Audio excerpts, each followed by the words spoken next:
Hello friends, इस video में हम डिस्कस करेंगे ब्लड के बारे में। Blood is a fluid connective tissue. Blood किसके अंडर आती है? कनेक्टिव टिश्यू के अंडर आती है। जो कनेक्टिव टिश्यू है हमारी बॉडी में ज़्यादा अमाउंट में प्रेजेंट होती हैं as compare to other tissue. तो ब्लड भी कनेक्टिव टिश्यू है जो कि हमारी पूरी एंटायर बॉडी में क्या करती है? फ्लो करता है, सर्कुलेट करता है। और हमारे बॉडी में जितने भी स्ट्रक्चर के साथ बाइंड किया हुआ है ब्लड ने, तो ब्लड मेनली क्या करती है, काम क्या करती है? ये ट्रांसपोर्ट करती है ऑक्सीजन एंड न्यूट्रिएंट्स को ट्रांसपोर्ट करते हैं, डिफरेंट सेल एंड टिश्यू तक ट्रांसपोर्ट करते हैं ब्लड। इसीलिए हमारी पूरी एंटायर बॉडी में ब्लड सर्कुलेट करती है, ब्लड फ्लो करता है। हमारी बॉडी में ऐसे भी कोई पार्ट नहीं है जहाँ पे कि ब्लड प्रेजेंट नहीं होता। ब्लड कैसा कलर दिखता है? ये रेड कलर दिखता है। It is red colour. Blood red colour का दिखता है। Study of blood. ब्लड के बारे में स्टडी करने को क्या बोलते हैं? हेमाटोलॉजी बोलते हैं। ब्लड का पीएच कितना रहता है? मेनली 7.4 इसका पीएच रहता है, जो कि स्लाइटली अल्कालाइन होता है। ब्लड और प्रोसेस ऑफ ब्लड फॉर्मेशन। तो ब्लड जिस प्रोसेस में बनता है, जिस प्रोसेस में ब्लड सेल्स का फॉर्मेशन होता है, उसको क्या बोलते हैं? उस प्रोसेस को क्या बोलते हैं? हीमोपोइसिस बोलते हैं। हीमोपोइसिस यानी कि ब्लड सेल्स का फॉर्मेशन को बोला जाता है। वेट कितना होता है? जो ह्यूमन में जो ब्लड प्रेजेंट होता है, ह्यूमन का जो बॉडी वेट है, मतलब 100% से 7 to 8% ब्लड ही प्रेजेंट होता है उनकी बॉडी वेट से। Volume of blood. एक एडल्ट ह्यूमन में मेनली कितने अमाउंट ऑफ ब्लड मेनली रहता है? 5 to 6 लीटर मेल में प्रेजेंट होता है ब्लड, और 4 to 5 लीटर फीमेल्स में प्रेजेंट होता है। मतलब डिफरेंट रहता है ब्लड। तो ब्लड मेनली 3 पार्ट में डिवाइड हुए हैं। 3 पार्ट प्रेजेंट होता है ब्लड के अंदर। एक है प्लाज्मा, दूसरा है ब्लड सेल्स, और तीसरा है प्लेटलेट्स। जो ब्लड और ब्लड सेल्स हैं ये ज़्यादा अमाउंट में प्रेजेंट होता है ब्लड में। तो प्लाज्मा कितना अमाउंट प्रेजेंट होता है, कितना परसेंट प्रेजेंट होता है ब्लड में? ये 55% ब्लड में प्रेजेंट होता है। और ब्लड सेल्स कितना प्रेजेंट होता है? 45% ब्लड सेल्स प्रेजेंट होते हैं। तो ये जो ब्लड सेल्स हैं मेनली 2 पार्ट में डिवाइडेड है। 2 पार्ट होता है ब्लड सेल्स। एक होता है इरेथ्रोसाइट्स, जिसको आरबीसी बोलते हैं, और एक होता है ल्यूकोसाइट्स यानी कि डब्ल्यूबीसी। ये ब्लड सेल्स ल्यूकोसाइट्स हैं। ये फिर से 2 पार्ट में डिवाइडेड हैं। एक होता है ग्रानुलोसाइट्स और एक होता है एग्रानुलोसाइट्स। ग्रानुलोसाइट्स किसको बोलते हैं? जिसके साइटोप्लाज्म के अंदर ग्रानुल्स प्रेजेंट हो गए उसको ग्रानुलोसाइट्स बोलते हैं। और जिसके साइटोप्लाज्म में ग्रानुल्स एब्सेंट होते हैं उसको एग्रानुलोसाइट बोलते हैं, यानी कि एब्सेंस ऑफ ग्रानुल्स। तो ये जो ग्रानुलोसाइट्स होते हैं जिसमें कि ग्रानुल्स प्रेजेंट होते हैं, ये मेनली 3 सेल्स होते हैं। एक होता है न्यूट्रोफिल, इसिनोफिल्स एंड बासोफिल्स। और ये जो ए ग्रानुलोसाइट्स होते हैं ये मेनली 2 टाइप के होते हैं। एक होते हैं मोनोसाइट्स और दूसरा है लिम्फोसाइट्स। प्लाज्मा ब्लड में प्रेजेंट होता है। तो प्लाज्मा कैसा, इसका कलर कैसा होता है? ये स्ट्रॉ कलर दिखता है। स्ट्रॉ कलर यानी कि हल्का येलो कलर का इसका कलर दिखता है। और ये लिक्विड पार्ट है, यानी कि ब्लड का मैट्रिक्स इसको बोलते हैं। और ये प्लाज्मा कितने परसेंट प्रेजेंट होता है ब्लड में? 55% ब्लड में प्रेजेंट होता है। प्लाज्मा में कौन कौन सी कंपोनेंट्स मेनली प्रेजेंट होते हैं? फर्स्ट है वाटर ज़्यादा अमाउंट में प्रेजेंट होते हैं प्लाज्मा में, यानी कि 92% प्लाज्मा वाटर प्लाज्मा में प्रेजेंट होते हैं। सेकेंड, कौन सी कंपोनेंट प्रेजेंट होते हैं? Inorganic part of plasma. जो प्लाज्मा में इनऑर्गेनिक कॉन्स्टिट्यूएंट प्रेजेंट होते हैं। इनऑर्गेनिक पार्ट कितने अमाउंट प्रेजेंट होते हैं प्लाज्मा में? 0.9% प्रेजेंट होते हैं। इनऑर्गेनिक पार्ट क्या क्या होता है? बेसिकली ये क्लोराइड होता है, chloride, bicarbonate, sodium, potassium, calcium, magnesium, ये सब इनऑर्गेनिक पार्ट प्लाज्मा में प्रेजेंट होता है। तो ये जो इनऑर्गेनिक पार्ट मेनली क्या करती है? ये मसल्स कॉन्ट्रैक्शन में मेनली हेल्प करती हैं। जो मसल्स कॉन्ट्रैक्ट करते हैं या फिर ब्लड वेसल्स के मसल्स कॉन्ट्रैक्ट करते हैं, वो कॉन्ट्रैक्शन में हेल्प करती है। हमारी मेनली जो मसल्स कॉन्ट्रैक्शन में भी ये हेल्प करते हैं। और क्या करते हैं, एसिड बेस बैलेंस को भी ये मेंटेन करके रखते हैं, जो बॉडी का एसिड बेस या फिर पीएच मेंटेन करके रखते हैं। सेकंड क्या प्रेजेंट होता है प्लाज्मा में, ऑर्गेनिक कॉन्स्टिट्यूएंट प्रेजेंट होता है। ये कितना परसेंट प्रेजेंट होता है प्लाज्मा में, 8.1% प्रेजेंट होता है। ऑर्गेनिक कॉन्स्टिट्यूएंट में मेनली फर्स्ट क्या आता है, प्लाज्मा प्रोटीन आता है। तो प्लाज्मा प्रोटीन मेनली इसमें 3 सब्सटेंस होते हैं, 3 चीज होती हैं। फर्स्ट होता है albumin, globulin and fibrinogen. Albumin क्या करता है, ये ब्लड ऑस्मोटिक प्रेशर को बैलेंस करके रखती है, यानी ब्लड प्रेशर ऑस्मोटिक बैलेंस को मेंटेन करके रखती है। इसका मतलब है जो प्लाज्मा है ये ब्लड सर्कुलेशन में ही रहता है, कोई भी ऑर्गन या टिश्यू के अंदर प्लाज्मा एंटर नहीं होता। अगर कोई भी टिश्यू या फिर ऑर्गन के अंदर प्लाज्मा एंटर हो जाती है तो उसको एडिमा की कंडीशन बोलते हैं, जिसमें क्या होता है ना, ऑर्गन या फिर टिश्यू पे फ्लूइड एक्यूमुलेट हो जाती है, तो उसको ये प्रिवेंट करता है एल्ब्यूमिन। एल्ब्यूमिन प्लाज्मा को ओनली ब्लड सर्कुलेशन में ही बना के रखती है, कोई भी टिश्यू या फिर ऑर्गन में एंटर करने नहीं देता। एंड फिब्रिनोजन क्या करती है, ब्लड कोआगुलेशन करता है, यानी कि ब्लड को क्लॉट फॉर्मेशन करने में हेल्प करता है। सेकेंड कंपोनेंट्स क्या है, डाइजेस्ट न्यूट्रिएंट्स प्रेजेंट होता है प्लाज्मा में। क्या करता है, जो फूड डाइजेस्ट होता है, डाइजेस्ट होने के बाद जितने भी न्यूट्रिएंट्स या फिर ग्लूकोज निकलती हैं वो प्लाज्मा में ही रहता है, प्लाज्मा में एब्जॉर्ब होती हैं। ब्लड में जो प्लाज्मा है उसमें एब्जॉर्ब होती हैं, जैसे कि ग्लूकोज होता है, then fatty acid, protein, cholesterol, ये सब प्लाज्मा में ही रहता है और प्लाज्मा से ये ट्रांसपोर्ट होता है डिफरेंट सेल टिश्यू तक। प्लाज्मा तो ब्लड के अंदर रहता है। देन वेस्ट प्रोडक्ट रहता है प्लाज्मा में, जैसे कि urea, uric acid, ammonia, creatinine. Then creatinine, ये सब वेस्ट प्रोडक्ट प्लाज्मा में की हेल्प से ही टारगेट ऑर्गन तक जाते हैं, जो कि एक्सक्रीशन करते हैं हमारी बॉडी में, वेस्ट प्रोडक्ट को एक्सक्रीट आउट करते हैं। प्लाज्मा की हेल्प से जो एक्सक्रीटोरी ऑर्गन है वहीं वहां तक जाती हैं और हमारी बॉडी से यूरिन या फिर फीकस के फॉर्म में एक्सक्रीट आउट होते हैं। प्लाज्मा में जो 17 to 30 mg यूरिया प्रेजेंट होता है और 100 ml यूरिया प्रेजेंट होता है ब्लड में। हार्मोन भी प्रेजेंट होता है प्लाज्मा में, सिक्रेट बाय इंट्रोक्राइन ग्लैंड। तो इंट्रोक्राइन ग्लैंड क्या करती है, हार्मोन सिक्रेशन करती है और ये हार्मोन ब्लड में रिलीज होता है। तो ब्लड में जो प्लाज्मा है वहां पे ये रहता है हार्मोन और ट्रांसपोर्ट होके टारगेट ऑर्गन तक ये पहुंचता है। Then present antigen and antibody, तो प्लाज्मा में इम्यूनिटी सिस्टम में भी हेल्प करती हैं। जो बी लिम्फोसाइट या फिर टी लिम्फोसाइट होते हैं वो प्लाज्मा में भी रहते हैं, या फिर जो बी लिम्फोसाइट में जो प्लाज्मा सेल्स होते हैं जो कि एंटीबॉडी का प्रोडक्शन करती है, वो प्लाज्मा में ही बनाती हैं एंटीबॉडी, जो कि हमारी बॉडी के इम्यूनिटी सिस्टम में मेनली हेल्प करती है, डिफेंस में मेनली हेल्प करती है। कोई भी फॉरेजन अगर एंटर होता है हमारी बॉडी में, कोई भी माइक्रो ऑर्गेनिज्म एंटर होता है तो उसके अगेंस्ट एंटीबॉडी का प्रोडक्शन करती हैं, और वो एंटीबॉडी कहाँ पे बनती है, ये प्लाज्मा में ही बनती है।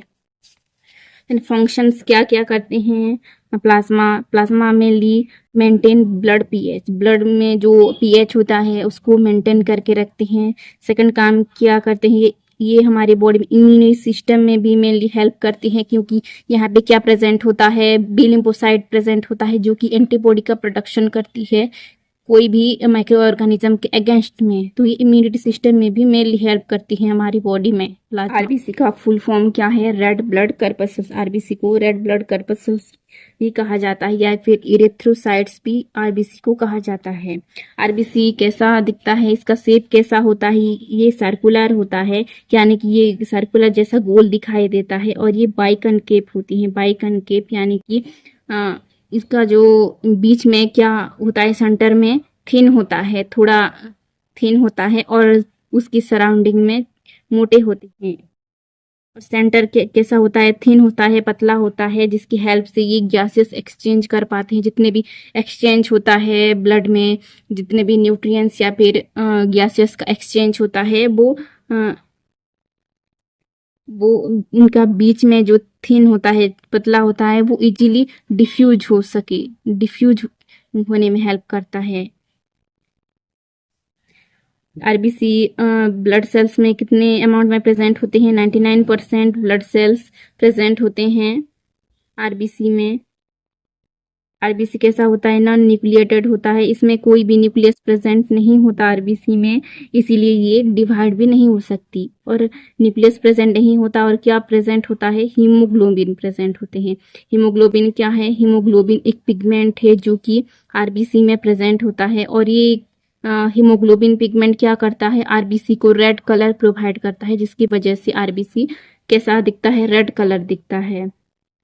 और सेकेंड फंक्शन क्या करता है? ये haemoglobin carry O2 to the cell. तो जितने भी ऑक्सीजन एंड न्यूट्रिएंट्स का ट्रांसपोर्ट करता है या फिर डिफ्यूजन करता है, वो हीमोग्लोबिन पिगमेंट की वजह से ही करता है। हीमोग्लोबिन पिगमेंट में ही ये बाइंड होता है और डिफरेंट सेल एंड टिश्यू तक पहुंचाता है जितनी भी ऑक्सीजन एंड न्यूट्रिएंट्स को। आरबीसी कहाँ पे बनता है? क्योंकि आरबीसी क्या है? आरबीसी में न्यूक्लियस प्रेजेंट नहीं होता, न्यूक्लियस एब्सेंट होता है, इसीलिए वो डिवीजन नहीं हो सकते। तो आरबीसी कहाँ पे बनता है? RBC produce red bone marrow. तो आरबीसी कहाँ पे बनता है? रेड बोन मैरो में बनता है। रेड बोन मैरो कहाँ पे होता है? जो हमारी लॉन्ग बोन होते हैं, जो कि हमारे थाई में प्रेजेंट होते हैं। तो लॉन्ग बोन मैरो में क्या प्रेजेंट होता है? लॉन्ग बोन में क्या प्रेजेंट होता है? रेड बोन मैरो प्रेजेंट होता है। और रेड बोन मैरो में जितने भी ब्लड सेल्स का फॉर्मेशन होता है, यानी कि आरबीसी भी रेड बोन मैरो में ही फॉर्मेशन होता है, यानी कि बनता है। और किस बोन में बनता है RBC? Flat bone, irregular bone, ये बोन में भी क्या बनता है? रेड ब्लड सेल्स या फिर ब्लड सेल्स का फॉर्मेशन होता है।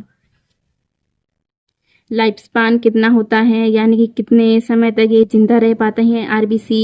120 डेज। इसका जो लाइफ स्पैन होता है ये 120 डेज तक ही रहता है, हमारी सर्कुलेशन में रहता है। और जितने भी काम है आरबीसी का, न्यूट्रिएंट्स ट्रांसपोर्ट करने का काम, डिफरेंट सेल एंड टिश्यू तक करने का काम, ये 120 डेज तक ही ये कर पाती है, इसका जो लाइफ स्पैन है।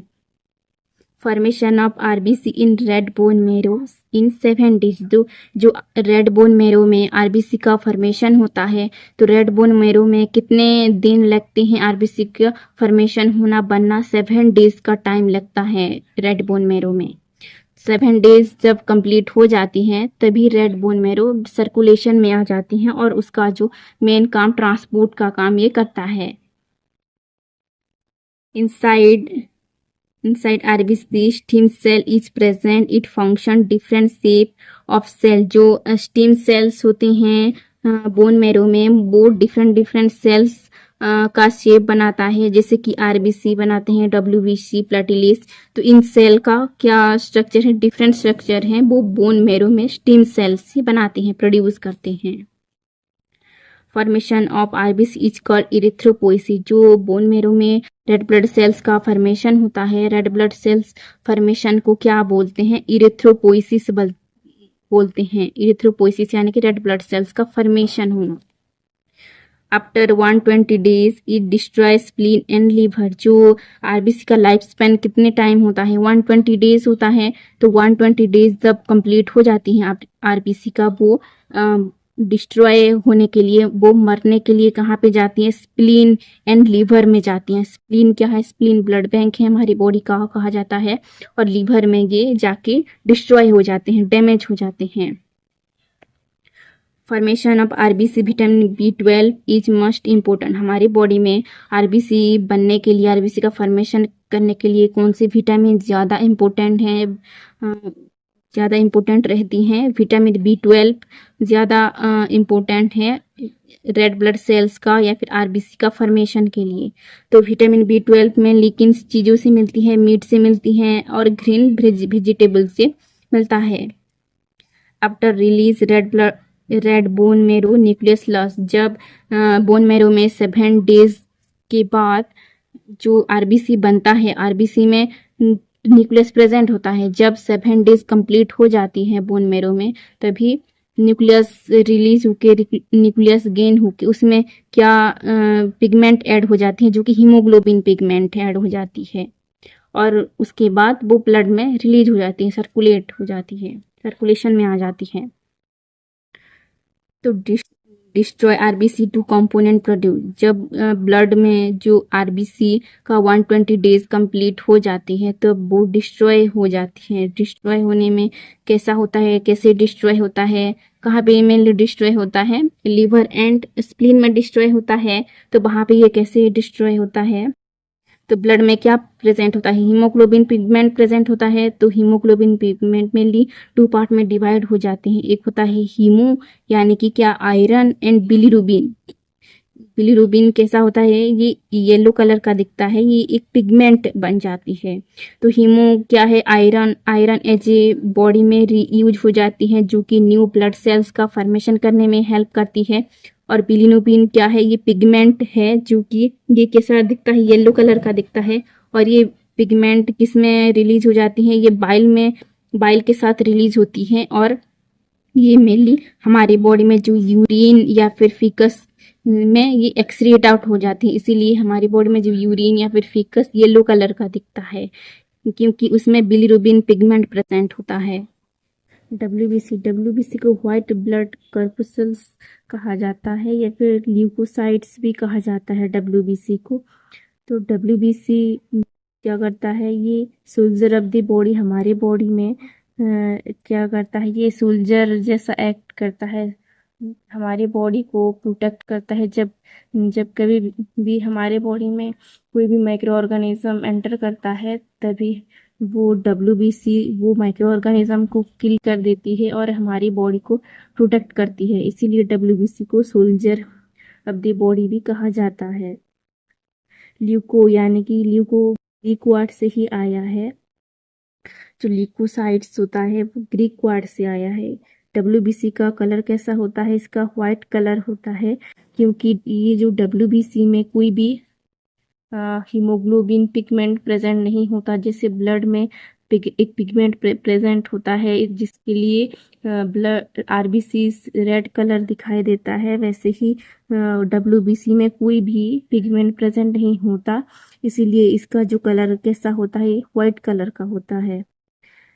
लार्जेस्ट ब्लड सेल्स, डब्ल्यूबीसी क्या है, लार्जेस्ट ब्लड सेल्स है। तो ब्लड के अंदर जितने ब्लड सेल्स आते हैं, जैसे कि आरबीसी, डब्ल्यूबीसी, प्लेटलेट्स, तो इस सेल्स, तो इन तीनों में से डब्ल्यूबीसी सबसे लार्जेस्ट ब्लड सेल्स है। और ये कितने परसेंट ब्लड में प्रेजेंट है, ओनली 1% ब्लड में प्रेजेंट होता है डब्ल्यूबीसी। न्यूक्लियस प्रेजेंट, डब्ल्यूबीसी में क्या प्रेजेंट होता है, न्यूक्लियस प्रेजेंट होता है। यानी कि जैसे आरबीसी में न्यूक्लियस एब्सेंट होता है, तो डब्ल्यूबीसी में क्या प्रेजेंट होता है, न्यूक्लियस प्रेजेंट होता है इनमें। Increase number of leucocyte is called leucocytosis. कभी कभी क्या होता है, डब्ल्यूबीसी जो ब्लड में डब्ल्यूबीसी का जो नंबर क्या हो जाता है, इंक्रीज हो जाता है, उसको क्या बोलते हैं, ल्यूकोसाइटोसिस। अब डब्ल्यूबीसी में ल्यूकोसाइट्स यानी कि ब्लड में ल्यूकोसाइट्स यानी डब्ल्यूबीसी का अमाउंट इंक्रीज हो जाता है जब हमारे बॉडी में कोई भी ड्यूरिंग इन्फेक्शन, जब हमारे बॉडी में कोई भी इन्फेक्शन हो जाती है, या फिर माइक्रो ऑर्गेनिज्म से कोई भी इन्फेक्शन हो जाती है हमारी बॉडी के अंदर, तब क्या होता है, डब्ल्यूबीसी का जो अमाउंट है वो इंक्रीज हो जाती है और हमारी बॉडी में जो इन्फेक्शन से फाइट करती है, फाइट करके हमारी बॉडी को प्रोटेक्ट करती है। Decrease number of leucocytosis is called leukaemia. कभी कभी क्या होता है, ब्लड में जो डब्ल्यूबीसी का अमाउंट है वो कम हो जाती है किसी वजह से, उस कंडीशन को क्या बोलते हैं, ल्यूकोमिया बोलते हैं। Life span of WBC 15 day, जो डब्ल्यूबीसी का लाइफ स्पैन होता है वो कितने दिनों का रहता है, ओनली 15 डेज ही रहता है उसका life span. WBC produce red bone marrow, तो डब्ल्यूबीसी कहाँ पे प्रोड्यूस होता है, जैसे आरबीसी रेड बोन मेरो में प्रोड्यूस होता है, वैसे भी डब्ल्यूबीसी भी रेड बोन मेरो में ही प्रोड्यूस होता है। देन लिम्फ नोड में प्रोड्यूस होते हैं, जो हमारी बॉडी में लिम्फेटिक ग्लैंड प्रेजेंट है, लिम्फेटिक ग्लैंड में लिम्फ नोड भी प्रेजेंट होता है, वहाँ पे भी डब्ल्यूबीसी प्रेजेंट बनता है। स्प्लीन में भी बनता है। स्प्लीन को क्या कहते हैं? स्प्लीन को हमारी बॉडी का ब्लड बैंक भी कहा जाता है। वो स्प्लीन में भी डब्ल्यूबीसी का फॉर्मेशन होता है। डिस्ट्रॉय जब डब्ल्यूबीसी का लाइफ स्पैन खत्म हो जाती है, यानी कि 15 डेज कंप्लीट हो जाती है, तब वो कहाँ पे डिस्ट्रॉय होता है? ब्लड में भी डिस्ट्रॉय होता है, लिम्फ और लिम्फ नोड में डिस्ट्रॉय हो जाते हैं। ये जो डब्ल्यूबीसी है मेनली 2 टाइप के होते हैं, एक होते हैं ग्रानुलोसाइट्स और एक होते हैं एग्रानुलोसाइट्स। फर्स्ट ग्रानुलोसाइट्स। ग्रानुलोसाइट्स कैसे होते हैं? Present granules in cytoplasm. जो ग्रानुलोसाइट्स होते हैं उसका जो साइटोप्लाज्म में क्या प्रेजेंट होते हैं? ग्रानुल्स प्रेजेंट होते हैं, इसीलिए उसको ग्रानुलोसाइट बोलते हैं। तो ये जो ग्रानुलोसाइट्स मेनली 3 टाइप के होते हैं, neutrophil, basophil and eosinophils. First neutrophil. Neutrophil कैसे दिखते हैं? ये ऐसे दिखते हैं neutrophil cells. Neutrophils abundant cells होते हैं। जो 3 टाइप ऑफ सेल होते हैं, न्यूट्रोफिल, बेसोफिल और एसिनोफिल, से सबसे एबंडेंट, सबसे ज़्यादा अमाउंट में कौन सी सेल प्रेजेंट है? न्यूट्रोफिल सेल प्रेजेंट होते हैं। और ये डब्ल्यूबीसी में कितने अमाउंट में प्रेजेंट होते हैं? 60 to 65% टोटल डब्ल्यूबीसी में प्रेजेंट होते हैं। ये मेनली क्या फंक्शन करते हैं? ये फागोसाइट नेचर का होते हैं, मतलब फागोसाइटिक नेचर का होता है। जब कभी भी हमारे बॉडी में कोई डस्ट पार्टिकल या फिर माइक्रो ऑर्गेनिज्म एंटर करते हैं, तब उसको फागोसाइट कर देता है, यानी कि एंगल्फ कर देते हैं ये न्यूट्रोफिल। ये न्यूट्रोफिल का डायग्राम है। ये 2 to 3 लोब्स में ये न्यूक्लियस प्रेजेंट होते हैं और ये न्यूट्रोफिल सेल्स के अंदर होते हैं। सेकेंड जो सेल है ग्रैनुलोसाइट्स का, वो बासोफिल है। बासोफिल ये ऐसा सेल दिखता है, इसका जो स्ट्रक्चर है। Less number of WBC. WBC में बासोफिल बहुत कम अमाउंट में प्रेजेंट होते हैं। कितने अमाउंट में प्रेजेंट होते हैं? डब्ल्यूबीसी में 0.5 to 1.0 अमाउंट टोटल डब्ल्यूबीसी में प्रेजेंट होते हैं। ये क्या सिक्रिएट करते हैं? ये हेपारिन सिक्रिएट करती है। हेपारिन क्या करते हैं? ये एंटीकोगुलेंट है, यानी कि ब्लड को क्लॉट फॉर्मेशन होने नहीं देता। जब हमारे बॉडी में कोई भी जगह पे चोट आती है, चोट आने पे ब्लड रिलीज होता है, तब वहाँ पे हेपारिन सिक्रेशन करती है और वहाँ पे क्लॉट फॉर्मेशन होने नहीं देता। जब वहाँ से ब्लड फ्लो होता है बॉडी में, तो वहाँ पे क्लॉट नहीं बनता। और हिस्टामिन भी सिक्रेट करती है। हिस्टामिन क्या करती है? एंटी इन्फ्लामेटरी एजेंट स्टार्ट करती है, यानी कि वहाँ पे एक रेस्पॉन्स देती है। जहाँ जहाँ पे इंजरी होती है वहाँ पे हिस्टामिन रिलीज होता है। वहाँ पे क्या करती हैं वो? इन्फ्लामेटरी रेस्पॉन्स जनरेट करती है, और वहाँ पे जितने भी दूसरे सेल्स को सिग्नल देते हैं टिश्यू हीलिंग के लिए, या फिर आके वो टिश्यू हीलिंग का काम करते हैं, या फिर वहाँ पे माइक्रो ऑर्गेनिज्म को के साथ फाइट करके प्रोटेक्ट करते हैं। जो सेल है वो एसिनोफिल्स हैं। एसिनोफिल्स कैसे दिखते हैं? इनमें जो न्यूक्लियस कैसे होता है? 2 to 3 लोब्स में प्रेजेंट होता है। ये है एसिनोफिल सेल। एसिनोफिल सेल्स के अंदर ये न्यूक्लियस है और इसमें 3 लोब दिखाई देते हैं। इसका जो न्यूक्लियस है 3 लोब बने हुए हैं। Cytoplasm, granules, large amount. इनकी जो ग्रानुल्स में जो साइटोप्लाज्म का कंटेंट होता है वो बहुत ज़्यादा होता है इसिनोफिल्स में। और ये डब्ल्यूबीसी में कितने अमाउंट में प्रेजेंट होते हैं? ओनली 3% प्रेजेंट होते हैं। इसिनोफिल्स फंक्शन क्या करती है? Neutralize the toxin produce bacteria. ये एसिनोफिल्स क्या करती हैं? जब कभी भी हमारी बॉडी में कोई भी बैक्टीरिया एंटर होता है, बैक्टीरिया क्या रिलीज करती है? टॉक्सिक रिलीज करती है, जो कि हमारी बॉडी को हार्म कर सकती है। तो वो टॉक्सिक को क्या करती है? एसिनोफिल न्यूट्रलाइज कर देती है, मतलब डीएक्टिवेट कर देती है। और टॉक्सिक हमारी बॉडी में कोई भी हार्म नहीं करता, कोई भी हमारी बॉडी पार्ट या फिर बॉडी ऑर्गन को इफेक्ट नहीं कर पाता। सेकेंड जो टाइप है डब्ल्यूबीसी का वो ए ग्रानुलोसाइट है। ए ग्रानुलोसाइट कैसे होते हैं? Absent of granules. Agranulocyte में जो सेल के अंदर जो साइटोप्लाज्म में क्या एब्सेंट होते हैं? ग्रानुल्स एब्सेंट होते हैं, तब उसको क्या बोलेंगे? ए ग्रानुलोसाइट बोलेंगे। Large rounded nucleus. और ए ग्रेनुलोसाइट में जो सेंटर में क्या प्रेजेंट होती है? लार्ज राउंडेड न्यूक्लियस प्रेजेंट होते हैं, कोई भी ग्रानुल्स प्रेजेंट नहीं होता। ए ग्रेनुलोसाइट में टू टाइप होते हैं, एक होते हैं मोनोसाइट और दूसरा है लिम्फोसाइट। मोनोसाइट कैसे होते हैं? ये लार्ज सेल होते हैं, इनका जो स्ट्रक्चर होता है वो लार्ज होता है, लार्ज सेल होते हैं, और इनके सेंटर में क्या प्रेजेंट होते हैं? लार्ज न्यूक्लियस प्रेजेंट होते हैं। ये है मोनोसाइट का डायग्राम। लार्ज सेल है और उसका सेंटर में क्या प्रेजेंट होते हैं? लार्ज न्यूक्लियस प्रेजेंट होते हैं। और ये दिखने में कैसे होता है? ये ओवल शेप का ये दिखाई देते हैं। मोनोसाइट फंक्शन क्या करती हैं? Manufacture lymphatic plant. ये क्या करते हैं? लिम्फेटिक प्लांट का फॉर्मेशन करते हैं। हमारे बॉडी में जो लिम्फेटिक सिस्टम है, लिम्फ प्लांट होते हैं, जिसमें क्या प्रोड्यूस होता है? लिम्फोसाइट का फॉर्मेशन होता है, जैसे कि स्प्लीन, बोन मैरो, थाइमस, ये सब का मैन्युफैक्चर करने में हेल्प करते हैं। Degenerate lymph node. और ये कहाँ पे डिजेनरेट होती है? जब उसका लाइफ स्पेन खत्म हो जाती है मोनोसाइट का, ये लिम्फ नोड में ये डिजेनरेट होते हैं। जो लिम्फेटिक सिस्टम में जगह जगह पे क्या प्रेजेंट होते हैं? लिम्फ नोड प्रेजेंट होते हैं, वहाँ पे ये डिजेनरेट हो जाते हैं। इनका जो मेन काम क्या होता है? ये फेगोसाइटिक नेचर का होता है, फेगोसाइट कर देते हैं। जब हमारी बॉडी में कोई भी डस्ट पार्टिकल या फिर माइक्रो ऑर्गेनिज्म एंटर करते हैं, तब उसको फेगोसाइट कर देते हैं। सेकेंड जो टाइप है लिम्फोसाइट, ग्रेनुलोसाइट का जो सेकेंड टाइप है लिम्फोसाइट है। तो लिम्फोसाइट में टू टाइप के होते हैं, एक होते हैं स्मॉल लिम्फोसाइट और एक होता है लार्ज लिम्फोसाइट। जो स्मॉल लिम्फोसाइट या फिर स्मॉल सेल कैसे होते हैं? ये 25% प्रेजेंट होते हैं लिम्फोसाइट में, और इसमें जो न्यूक्लियस, लार्ज न्यूक्लियस होती है, सेंटर में लार्ज न्यूक्लियस, ये फंक्शन क्या करते हैं? ए और सेकंड है लार्ज सेल। लार्ज सेल कितने परसेंट प्रेजेंट होते हैं लिम्फोसाइट में? 3% प्रेजेंट होती है, और सेंटर में लार्ज राउंडेड न्यूक्लियस इनमें प्रेजेंट होता है। तो ये दो सेल सेम फंक्शन करते हैं, ये दो लिम्फोसाइट ही हैं, तो ये दो सेम फंक्शन ही करते हैं।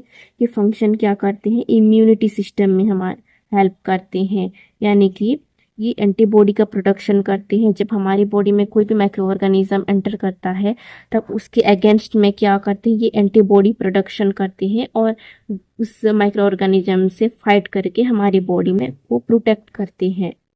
ये दो सेल एंटीबॉडी ही प्रोडक्शन करते हैं हमारी बॉडी। फंक्शन ऑफ डब्ल्यूबीसी के मेनली कौन कौन से फंक्शंस होते हैं? These are mainly phagocytic nature. WBC mainly क्या काम करती है? ये फेगोसाइटिक नेचर का होता है। जैसे कि डब्ल्यूबीसी में कौन से सेल होते हैं? मोनोसाइट्स होते हैं, जो कि ये फेगोसाइटिक नेचर का होता है। न्यूट्रोफिल होते हैं, जो कि फेगोसाइटिक नेचर का होता है। जब कभी भी हमारे बॉडी में माइक्रो ऑर्गेनिज्म या फिर डेड सेल्स होते हैं, उसको फेगोसाइट कर देती है, और हमारे बॉडी को मेनली प्रोटेक्ट करती है। और फंक्शन क्या करती है? डब्ल्यूबीसी एंटीबॉडीज का प्रोडक्शन करती है। जैसे कि डब्ल्यूबीसी में कौन से सेल होते हैं? लिम्फोसाइट सेल होते हैं, जैसे कि बी लिम्फोसाइट, टी लिम्फोसाइट्स होते हैं। वो क्या करती हैं? एंटीबॉडी का प्रोडक्शन करती है मेनली। और हमारे बॉडी में जब कभी भी कोई भी वायरस या फिर माइक्रो ऑर्गेनिज्म एंटर करती है, तो उसके अगेंस्ट से एंटीबॉडी प्रोडक्शन करके उस पैथोजन को किल कर देती है और हमारी बॉडी को प्रोटेक्ट करते हैं। तो ये मेनली फंक्शन डब्ल्यूबीसी करती है। प्लेटिलेट्स ब्लड में थर्ड सेल्स होते हैं, जो कि ब्लड में ही प्रेजेंट होते हैं। ये कैसे होते हैं? ये भी स्मॉल साइज के होते हैं। ये बहुत ही छोटे होते हैं, स्मॉल साइज के होते हैं।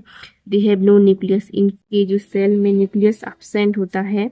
Cytoplasm is packed with granule. इनका भी जो साइटोप्लाज्म में क्या प्रेजेंट होता है? ग्रानुल्स प्रेजेंट होते हैं, that contain blood clotting factor. इसमें क्या प्रेजेंट होते हैं? ब्लड क्लॉटिंग फैक्टर्स भी प्रेजेंट होते हैं, जो कि ब्लड को क्लॉट फॉर्मेशन करने में भी हेल्प करते हैं, and cause haemostasis, ceasing of bleeding. ये भी क्या करते हैं? जब कहीं कहीं पर भी जगह पे चोट आती है, ब्लीडिंग होती है, तब उसको स्टॉप करने में भी हेल्प करती हैं। इनका जो लाइफ स्पैन क्या होता है, कितना टाइम तक रहता है, 8 to 11 डेज इनका लाइफ टाइम होता है, लाइफ स्पैन होता है।